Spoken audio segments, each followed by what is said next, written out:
안녕하세요. 존버스톤TV의 존버스톤입니다. 오늘은 구독자 요청 종목인 인크로스에 대해서 분석을 하도록 하겠습니다.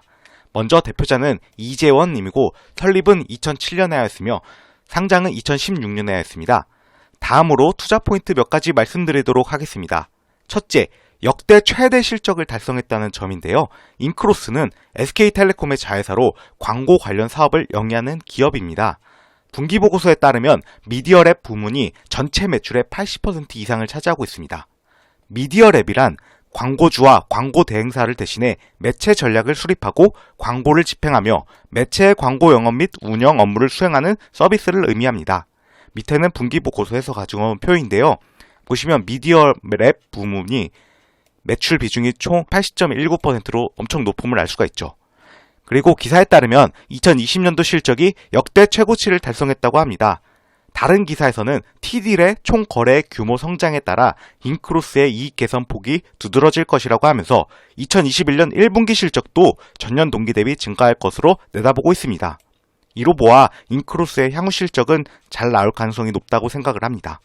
참고로 분기보고서에 따르면 T딜은 2020년에 인크로스가 SK텔레콤과 함께 개발한 문자 메시지 기반의 광고 상품이며 기본 광고비 없이 CPS 방식으로 광고비를 정산합니다.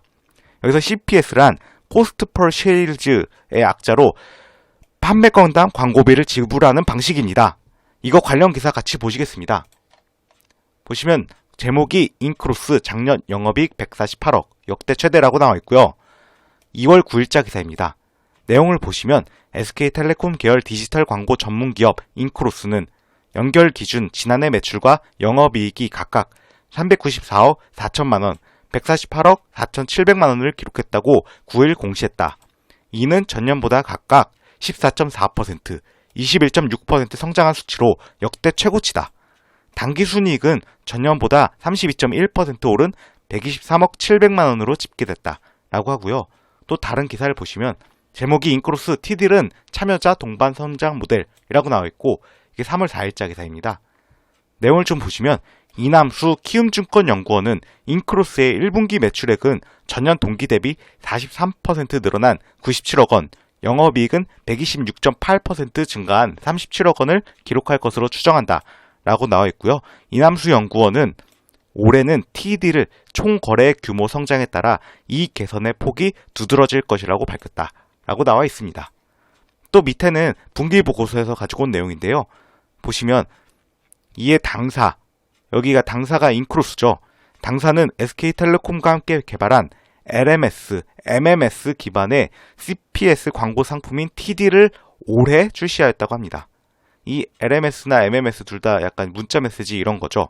또 보시면 T딜은 SK텔레콤 고객을 대상으로 개인 맞춤화된 추천 상품과 URL이 담긴 광고 메시지를 발송하고 상품 정보 확인부터 구매까지 가능한 온라인 페이지로 연결시켜주는 광고 상품입니다. T딜은 기본 광고비 없이 CPS 방식으로 광고비를 정산하는 모델을 채택하고 있습니다. 따라서 광고주는 초기 마케팅 비용 부담 없이 높은 효율의 퍼포먼스를 얻을 수 있습니다. 라고 하죠. 다음으로 두 번째 투자 포인트는 빅데이터 사업자로 변모 중이라는 점인데요. 기사에 따르면 인크로스는 T딜을 이용해서 빅데이터 사업자로 변모 중이라고 합니다. SK텔레콤의 식별 데이터를 활용함으로 신규 진입이 예상되는 경쟁사가 사실상 없다고 합니다. 또한 2020년 T딜 관련 매출은 21억 원 정도인데 올해에는 T딜의 매출을 100억 원으로 추정하고 있다고 합니다. 11번가와 아반존의 물품을 선제적으로 확보하고 T딜이 재고 관리를 위해 활용될 가능성도 높다고 합니다. T딜이 2020년 4월에 시작하였기 때문에 향후 더욱더 성장할 가능성이 높다고 저는 생각을 합니다. 이거 관련 기사 같이 보시겠습니다. 보시면 제목이 빅데이터 사업자로 변신 중인 인크로스 주목이라고 나와 있고요. 3월 12일자 기사입니다. 또 내용을 조금 보시면 2020년 4월 시작한 빅데이터 사업 T딜은 올해 급격한 외형 확대가 예상된다. 라고 하고 T딜의 특징은 비용을 수반하지 않는다는 점이다. SK텔레콤의 식별 데이터를 활용한다는 점을 감안할 때 신규 진입이 예상되는 경쟁자는 사실상 없다. 라고 나와있고 2020년 T딜 관련 매출은 21억 원으로 추정된다. 2021년 신한금융투자가 예상하는 티딜의 매출은 무려 100억 원이다. 또 11번가와 아마존의 협업도 빅데이터 사업에는 호재다. 오픈형 이커머스 플랫폼인 11번가가 아마존의 물품을 선제적으로 확보하고 티딜이 재고 관리를 위해 적극적으로 활용될 가능성이 높다. 라고 나와 있습니다. 다음으로 세 번째 투자 포인트는 자기 주식 취득을 들 수 있습니다. 다트 공시를 보면 인크로스가 40억 원어치의 자기 주식을 취득한다고 합니다. 취득 목적이 주가 안정 및 주주가치 제고이기 때문에 향후 인크로스의 주가에는 긍정적이라고 저는 생각을 합니다. 밑에는 다트 공시인데요. 3월 5일자 공시이고 계약 금액이 40억 원으로 나와 있죠. 또 기간이 3월 5일부터 9월 6일까지입니다. 그러니까 현재 3월 17일인데요. 현재에도 지금 자기 주식을 매입할 수가 있는 그런 기간이죠. 계약 목적이 주가 안정 및 주주가치 제고라고 나와 있습니다. 다음으로 제가 생각한 리스크 포인트 및 예상 반론은 아래와 같습니다. 첫째, 다트 공시를 보면 외국 법인이 약 11만 주가량 순매도하였는데 이에 대해서는 어떻게 생각하나? 이에 대한 저의 답변으로는 주식을 순매도하였다는 사실 자체는 일반적으로 호재라기보다는 악재에 가깝습니다. 실제 순매도 목적은 알 수 없지만 그동안 인크로스의 주가가 많이 올라서 차익 실현을 위한 물량일 수도 있고 5% 룰 때문에 지분 비율을 낮추는 것일 수 있다고 봅니다. 참고로 5% 룰은 5% 이상 주식 보유 시 공시 의무가 발생하는 그런 룰입니다. 밑에는 다트 공시인데요. 3월 9일자 공시이고 보고자 같은 경우에 외국 법인, 스위스 법인이죠. 크레디트 스위스 그룹 AG라고 나와 있습니다. 또 보시면 11만 주가량 순매도하였죠. 1월 21일부터 3월 4일까지 변동분이고요.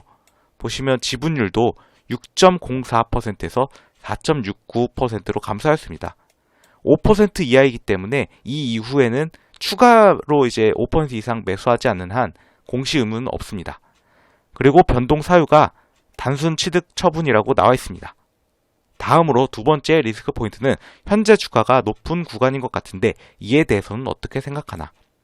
이것은 제가 인크로스의 차트를 보면서 말씀을 드리도록 하겠습니다.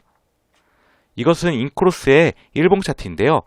상장 시부터 차트입니다. 보시면 최근에 2월 18일에 6만 100원 이때 역사적 신고점을 찍고 살짝 내려왔다가 지금 다시 반등하고 있음을 알 수가 있죠. 오늘 촬영하고 있는 날짜가 3월 17일인데 이날 종가인 57,900원이니까 거의 신고가 부근이긴 합니다. 그런데 저는 티딜의 성장성이 더욱더 있다고 보기 때문에 일단은 전고점인 6만 100원 이상은 갈 수 있을 것이라고 생각을 합니다. 근데 이게 당장 이렇게 갈지 조정을 받고 갈지는 모르겠지만 중장기적으로 봤을 때는 상방의 가능성이 더 열려 있다고 보는 것이죠. 이상으로 앞서 말씀드린 투자 포인트를 요약하자면 다음과 같습니다. 첫째, 역대 최대 실적 달성. 둘째, 빅데이터 사업자로 변모 중. 셋째, 자기 주식 취득입니다.